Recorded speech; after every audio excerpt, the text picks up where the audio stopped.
দুইজন নাকি বিএনপির কারা তারা থানায় গিয়ে নালিশ দিয়েছে যে অনুষ্ঠান বন্ধ করে দাও, হিন্দুদের ডিস্টার্ব হবে। ওরে শয়তান, আপনারা যারা বিএনপির নাম নিয়ে যে এই উল্টাপাল্টা কাজ শুরু করেছে, যদি একটা ওনাদের কান পর্যন্ত যায়, দল না একেবারে জীবনের মতো বহিষ্কার হয়ে যাবে।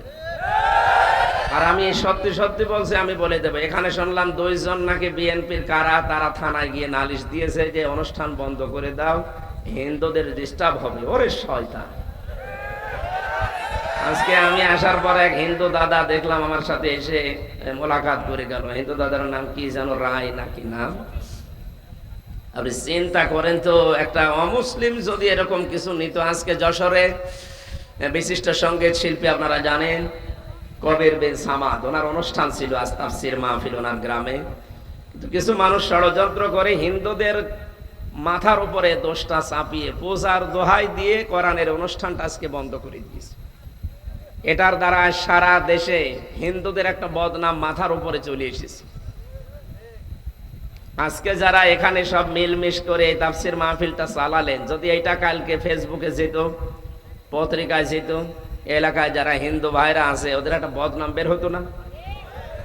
যে আমরা ৯৬% মুসলমান, কোনোদিন তো আমরা পূজা পার্বণে বাধা দেই না, আর আপনারা 4% মাত্র মুসলমানদের এত বড় ধর্মীয় অনুষ্ঠান পৃথিবীতে কোরআনের উপরে আর কি আছে? কোরআন প্রচার করা, প্রসার করা, কোরআন কায়েম করা প্রত্যেকটা ফরজ, নামাজের মতো ফরজ। সুতরাং আজকের এই আয়োজন যারা করেছে এর একটা ফরজ দায়িত্ব পালন করেছে। এখানে যার যতটুকু চেষ্টা আছে আল্লাহ তার দিকে অতটুকু এগিয়ে যাবে। হযরতে আবু বকরের নেকি উম্মতের সবার ছাড়া বেশি, এ কথা আমরা জানি তো। এখানে আলেম যারা আছে জিজ্ঞাসা করেন, কিয়ামতে প্রতিটি দরজা হযরতে আবু বকরকে ডাকতে থাকবে। কেন? কি করেছিলেন তার ওই ছোট্ট জীবনে? খুব বেশি দিন যে বেঁচে ছিলেন তাও তো না, মাত্র 63 বছর। নবীজির যা হায়াত ওনারও তা হায়াত, খুব বেশি দিন উনি বাঁচেননি। আবার ইসলাম গ্রহণ করলেন তো অনেক পরে।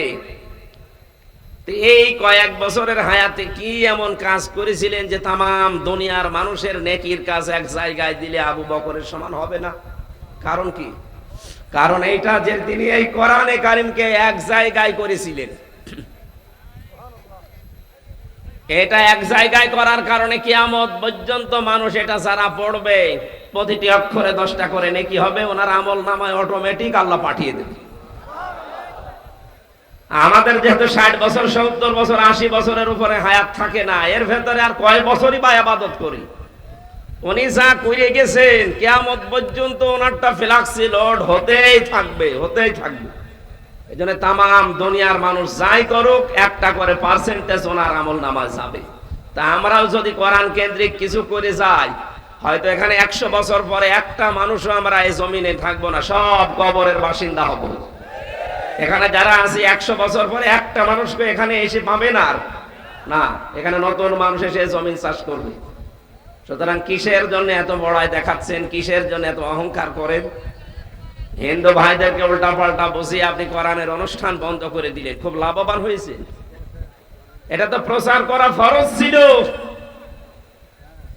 কারণ আমি আগেই বলেছি এটা শুধু মুসলমানদের কিতাব না, হাদা বায়ানুল লিন্নাস হুদাল লিন্নাস, এটা সবার জন্য বক্তব্য আছে, আর সবার জন্যই হেদায়েত আছে যদি শর্তগুলো মানুষ মেনে নিতে পারে। আমরা আল্লাহর কোরআনের দিকে যাব ইনশাআল্লাহ। ওয়ালা তাসুব্বুল্লাযীনা ইয়াদউনা মিন দুনিল্লাহ ফায়াসুব্বুল্লাহা আদওয়াম বিগাইরি ইলম।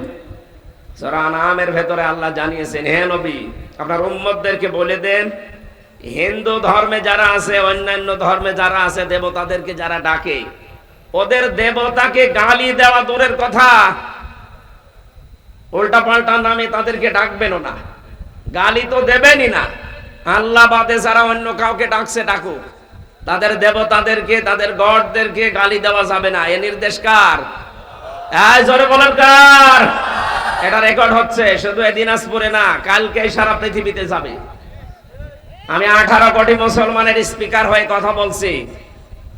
বাংলাদেশের 18 কোটি মুসলমানের সামনে এখন আমার এই মাইকটা, সবার পক্ষ থেকে বলছি আল্লাহর নির্দেশ, অন্যান্য ধর্মের দেবতাকে তাদের মন্দির ভাঙা তো দূরের কথা, তাদের ঘর বাড়ি ভাঙা দূরের কথা, ওদের দেবতাকে গালিও দেওয়া যাবে না। এ নির্দেশ হামজার না আল্লাহর?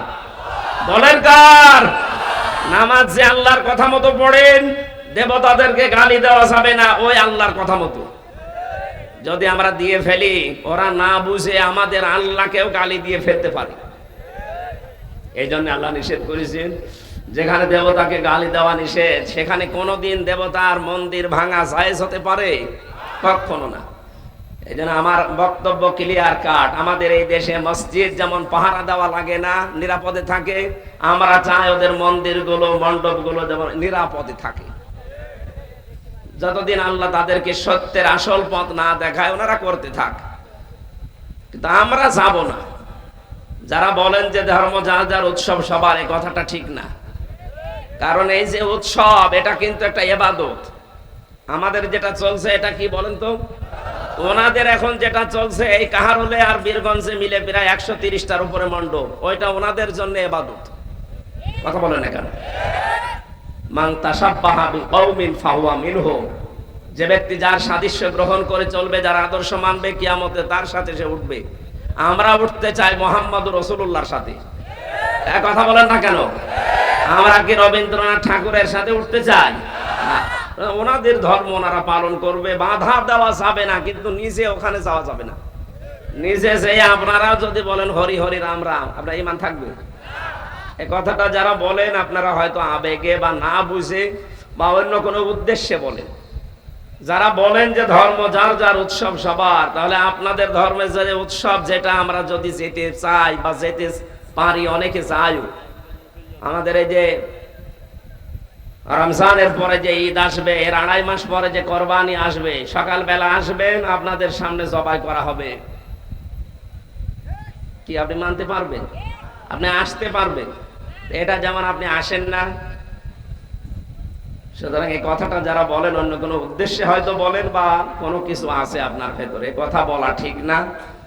লা ইকরাহা ফিদ্দিন, দিনের ভেতরে কোনো বাড়াবাড়ি নেই, ছাড়াছাড়িও নেই। আমরা ছাড়তেও চাই না, বাড়াবাড়ি করতে চাই না। ওয়াকাযালিকা জাআলনাকুম উম্মাতান ওয়াসাতান, আল্লাহ আমাদেরকে মধ্যম পন্থা জাতি বানিয়েছে। আমরা বাড়াবাড়িতেও নেই, ছাড়াছাড়িতেও নেই, মধ্যম পন্থায় থাকতে চাই। রাজি আছেন আপনারা? লাকুম দীনুকুম ওয়ালিয়া দীন, যার যার ধর্ম তার তার কাছে। আপনাকে আমি জোর করে ইসলাম কবুল করাতে পারবো না বা বলিও না, এটা ইসলামের নিয়ম না। আমরা চাই এদেশে যে যার ধর্ম পালন করবে, কিন্তু নিরাপদে। কিসে বলেন তো? আরো জোরে বলেন, কিসে? নিরাপদে। এই উদাত্ত আহ্বান রাখছি। যশোরে আজ যে ঘটনা ঘটে গেল কবির বিন সামাদ ভাইয়ের অনুষ্ঠানে, এটা বাংলাদেশের অন্য কোন জায়গায় যেন আর সামনে না ঘটে, তাহলে দোষ সব যে হিন্দুদের উপরে পড়বে। আপনারা দেখতেছেন এই কয়েকদিনে ভারতে উগ্রবাদী কিছু হিন্দু যারা আছে, নীতিশ রান, এই লোকটা আমাদের নবীকে এবং নবীর জামাই হযরতে আলীকে গালিগালাজ করছে, তার কার্টুন ছাপিয়েছে ব্যঙ্গাত্মক ভাবে। কথা বলে না কেন? এ দেশটা দ্বিতীয়বারের মতো যখন স্বাধীন হয়েছে 2024 সালের 5 আগস্ট, এরপর থেকে তো এতদিন পর্যন্ত কিছু করেননি। হঠাৎ এদের দুর্গা পূজা শুরু হবে, এর আগে আমাদের নবীকে আপনি গালি দিচ্ছেন, মানে ওদের একটা দুর্বিসন্ধি আছে যে বাংলাদেশে মাত্র 4 ভাগ হিন্দু। আমরা যদিও মুসলমানদের 96% যারা বাস করে, তাদের কলিজায় এখন আগুন লাগিয়ে দিতে পারি, আর তাদের কলিজায় আগুন লাগানোর প্রথম এই কোরআন, দ্বিতীয় মুহাম্মদুর রাসূলুল্লাহ। একে যদি কেউ কিছু বলে, মুসলমানের কলিজায় আগুন লাগবে।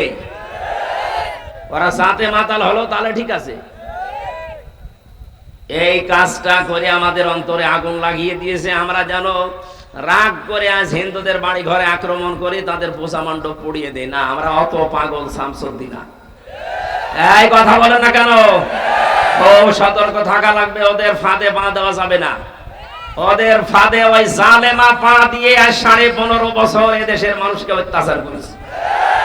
আমি ভারতের বহু জায়গায় অনুষ্ঠানে গেছি। বাংলাদেশের মতো 29টা দেশ জোড়া দিলে যত বড় হয়, এত বড় ভারত। প্রায় জায়গায় ঘোরাঘুরি করে যা দেখেছি, সব কি ওই যে জালেম বসে আছে মোদি, ওর ভক্ত।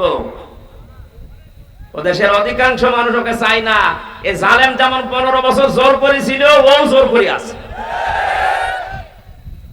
বিশেষ করে কলকাতা আর এই যে এই পাশে এই যে ব্রাহ্মণবাড়িয়া কুমিল্লার পরে কোন রাজ্য যেন এটা আগরতলা, এই সমস্ত জায়গায় যদি যে ওই মোদি দাদার নাম বলেন দাঁত ফেলে দিবে, এত রাগ ওই লোকটার উপরে।